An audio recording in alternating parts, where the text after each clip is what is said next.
Whenever he came in at 2:47 a.m. in the morning. Same seat, same black coffee, same slice of apple pie, same gray jacket with the zipper at the collar, same folded hands, same eyes fixed on the parking lot like he was watching for something that had never come. And according to the photograph hanging by the bathrooms, he had been doing it since 1987. There are 62 seats in the Rest Stop Diner in western Montana. Marks knew because he had counted them. He counted them his first week on the job because there was nothing else to do at 3 a.m. in the morning, and counting felt like a thing a person with their life together might do. He was 26, he needed the money. The job was simple: keep the coffee hot, keep the lights on, keep the parking lot from feeling like a place where people disappear. He was not good at the last part. He was not the kind of a person who saw things. He had never believed in ghosts. He had never sleepwalked or had night terrors or experienced anything that a doctor would raise an eyebrow at. That matters for what comes next, because what Marcus saw had nothing to do with any of that. The rest stop was open 24 hours. Most of the business happened between 6 a.m. and 10 p.m. Truckers, families pulling over to let kids use the bathroom, retirees in RVs with bumper stickers about grandchildren, normal American highway stuff. The night shift was different. The night shift was exit 9 at its truest. Fluorescent light, a pie case with 2 slices of something going dry, and the low hum of the highway, like the building was breathing. Marx did not mind it. He actually liked it. You learn a lot about a place when nobody is performing for anyone. He had been working there about 2 months when he first noticed the man in the gray jacket. The man came in at 2:47 in the morning. Marx remembered the time because he had just checked the clock, the way you do when the night is slow and every minute feels like it's asking permission to pass. The man sat in the booth 4. Window seat, east wall, and order black coffee and slice of apple pie. No greeting, no eye contact. He sat with his hands folded on the table and looked out at the parking lot. And he didn't move until the food came. And after that, Marx mostly stopped paying attention. The man left a $2 tip in cash. He didn't say goodnight. Marx thought nothing of it. You get a lot of that type on the overnight. Men with somewhere to be and no interest in conversation. But 3 days later, the man was back exactly at 2:47 a.m. in the same booth 4, black coffee, apple pie, $2 tip, didn't look up. And the third time, Marx started to pay attention. Same time, same booth, same order, same tip, Same jacket, gray zipper at the collar, the kind of a jacket that existed in every decade without ever being fashionable in any of them. The man always looked out the window. He never seemed to be waiting for anyone. He never had a phone out, never read anything, never fidgeted. He just sat in booth 4 like sitting. There was something he was required to do. Marx mentioned to Linda, the morning shift manager, when she came in to relieve him on Thursday. He said, "Hey, do you know the guy who comes in every few nights? Gray jacket, always sits in booth 4? Linda said, without looking up from the register, "Yeah, he has been coming here since before I started." Linda had been at the rest stop for 19 years. Marx laughed. He actually laughed. He thought she meant that type, a regular, a creature of habit. He didn't hear what she actually said.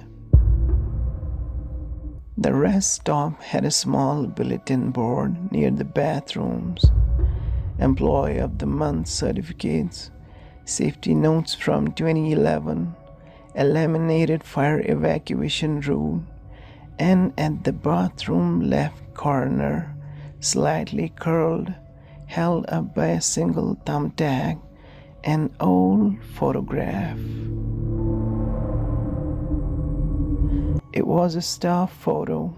8 people in uniform standing in front of the diner, squinting into the sun. Someone had written in pen along the bottom, "Exit 9 Family, Summer 1987. Marx walked past that photo probably 200 times before he actually looked at it. The night he looked, it was around 3 a.m. He had just cleared the booth 4. The man in the gray jacket had left maybe 20 minutes earlier, and Marx was wiping down the tables and feeling that particular kind of tired where your eyes work but your brain lags slightly behind. He walked past the board and something snagged his attention. The way things do when you are tired. Not a thought, just a pull. He stopped. He looked at the photograph. He looked at the 8 people in their uniforms. And then he looked at the man standing at the far right of the frame. He was wearing a gray jacket with a zipper at the collar. Marx told himself he was being stupid. Gray jackets exist. A lot of men have gray jackets. The quality of the photo was poor. The lighting was flat, and he was running on 4 hours of sleep. He took the photo off the board and brought it closer to the light above the register. The man in the photograph was not in the uniform like others. He was standing slightly apart from the group, not quite touching the person next to him, looking at the camera but slightly past it, the way some people do when a photo catches them by surprise. He had the same folded hands, the same flat expression, the same gray jacket, and even in the photograph, he wasn't looking at the camera. Marx put the photo back and went and stood in the walk-in cooler for a few minutes because he needed something cold and true around him. He went back out and checked booth 4. The coffee cup was still there. He had forgotten to clear it. He stood there looking at it like it was evidence of something he didn't have a crime for yet. There was a ring on the inside of the cup from where the coffee had dried. That detail stayed with him. He couldn't explain why. Just that little brown ring at the bottom of a white ceramic cup. The most ordinary thing he had ever seen, and he couldn't stop looking at it. Once Mark started looking, he couldn't stop. There was a woman who came in every Sunday night at around 1:30 a.m. and ordered hot tea with lemon. She always wore her hair pulled back with a clip that had a small yellow flower on it. She always sat at the counter, not a booth. She always read a paperback novel, the same one, a blue cover, the title worn completely off, and she never turned a page in the entire time she was there. She just held it open and stared at the same spot on the page, and sometimes moved her lips without making any sound at all. She had been in the photograph too, standing second from the left, summer 1987. The photograph was taken 38 years ago. Mark started writing things down. He was a practical person. He needed to organize what he was seeing. He bought a small notebook from the gift section of the rest stop and started keeping notes. Who came in, what time, what they ordered, what they did, and what they were wearing. In 2 weeks, he logged 27 visits, 27 identical orders, 27 identical tips, same time, same seats. Not once, not even by a single minute, did anything change. It wasn't like watching people with routines. It was like watching something remember itself. But the numbers were not the worst part. The worst part was the plates. The pie plate was always empty when Marx cleared it. The coffee cup always had that ring of dried coffee at the bottom. Every single time, like clockwork. But he never once remembered seeing the man take a bite, and he never once remembered seeing him lift the cup. Mark started watching more carefully. He positioned himself at the register where he had a clear line of sight to the booth 4, and he watched. The food still disappeared. He just could never catch the moment it happened. His eyes would drift to the register, or the door would open, or a car would pull into the lot, and when he looked back at the plate was a little emptier than before. Mark stopped eating the apple pie after that. He checked the receipts. Every visit, black coffee, apple pie, $2 tip. No taxes, no discounts, no whites. And no matter how far back he went, the register had no record of any of it. He was serving food that, according to the system, had never been ordered. They noticed him too. Not in any way he could have proven, just small things. The woman with the book occasionally looked up from the page she wasn't reading, and her eyes would pass over Marcus, slow and deliberate, the way you look at something to measure it. And then there was the man in the gray jacket. For 4 months, Marx had convinced himself that the man didn't know he existed, that Marx was a furniture to him, a background, a function of the room. On a Tuesday night in March, Marx walked over to refill his cup. The man had his hands folded on the table like always.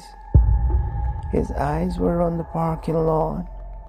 Marx set the coffee pot down, and the man looked up. He had pale eyes, the color of a window in a room with no light source. Not dark, not reflective, just present. He wasn't recognizing Marcus. That was clear immediately, and Marx couldn't explain how he knew. He was checking something, the way you check a gauge or a clock, a quick look to confirm a number he already knew, and then back to the window. Marx brought the photograph to Linda the next morning. He put it on the counter in front of her and pointed to the man in the gray jacket and asked her flat out, "When was the last time this guy worked here?" She looked at the photo. She looked at Marcus. She said, Dale hasn't worked here since Lord, since before I started. The story I was told was that he just never went home on one night. He finished his shift and he stayed, and then he kept staying. They stopped scheduling him and he just kept showing up. Marx asked Linda what happened to him. She said, "Nobody knows. He has just always been there." Marx said, "Linda, he was in last Tuesday." She said, "I know." She got a paper towel and wiped the counter without saying anything else for a moment. And then she said, "I see him sometimes. Morning shift, he's already gone by then mostly. But sometimes I catch the tail end." She wrapped both hands around her mug and said, "I stopped asking about it a long time ago. Some things at this job you file them away." Marx asked if she had ever spoken to him. Linda said, "Once, early on, I asked him if he needed anything." Marx asked what he said. Linda said, "He said he was just waiting for his shift to start." Marx asked, "What shift?" And Linda frowned, not defensively, genuinely, like she was searching for an answer in a drawer she hadn't opened in years and finding it empty. She said, "Honey, people stop asking after a while. Eventually they just start recognizing him. Nobody remembers anymore." Marx gave his 2 weeks' notice the next day. On his last shift, a Friday, he came in at 10 p.m.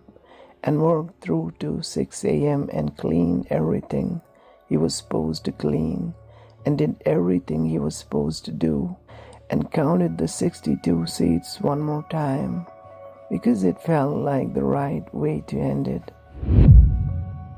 At 2:47 a.m., the man in the gray jacket came in, booth 4, black coffee, apple pie, folded hands. Marx brought him his order, set down the coffee, set down the pie, and he didn't know why he did it. Maybe because it was his last night. Maybe because he needed to hear something true before he left. He said, "I am done after tonight. Last shift." The man didn't look up. Mark stood there for a moment and then turned to go. And the man spoke. His voice was low and even, like someone reading from a list. He said, "Why are you still here?" Mark's froze. He opened his mouth, and before he could answer, the man said softly, as though correcting himself, "No, you've been here long enough." Like he had said those words before. And then Marx realized that the diner had gone quiet. Not highway quiet, not 3 a.m. quiet, that familiar low hum of the building breathing, the distant white noise of the interstate. This was different. Wrong quiet, the kind of quiet that isn't the absence of sound. It's the presence of something that replaced it. Marx looked towards the counter. The woman with the blue book wasn't looking at the page anymore. She was looking at him. And then he realized something else. Every conversation in the diner had stopped. Every fork, every cup of coffee, every moment. Nobody was speaking. Nobody was eating. Nobody was doing anything at all. And the man in the gray jacket, still facing the window, still not looking at Marcus, said softly, almost kindly, "You were supposed to leave." And for the first time since he had known him, Marx had the terrible feeling the man wasn't angry. He sounded disappointed. Marx left at 6 a.m. He drove straight home. He slept for 14 hours. That was 8 months ago. He has moved twice since then. Different state, different job. Nothing he does at night if he can help it.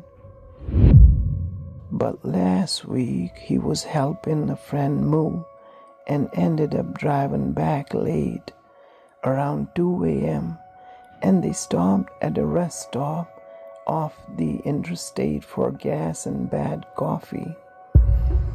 There were 62 seats. He counted them before he even sat down. He doesn't know what that means. He doesn't know if it means anything. He just knows that he counted them, and that while he was counting, he checked every booth on the east wall one by one. And booth 4 was empty. And for 1 second, just one, Marx had the most ridiculous urge to sit down, just for a minute, just to rest. He was tired from the drive, and the booth was right there, and the seat looked like it would hold a person exactly right. And for a second, he knew what he was supposed to order. Black coffee, apple pie. He has absolutely no memory of why. But he remembers exactly where booth 4 was, because some part of him had been looking for it the moment he walked in.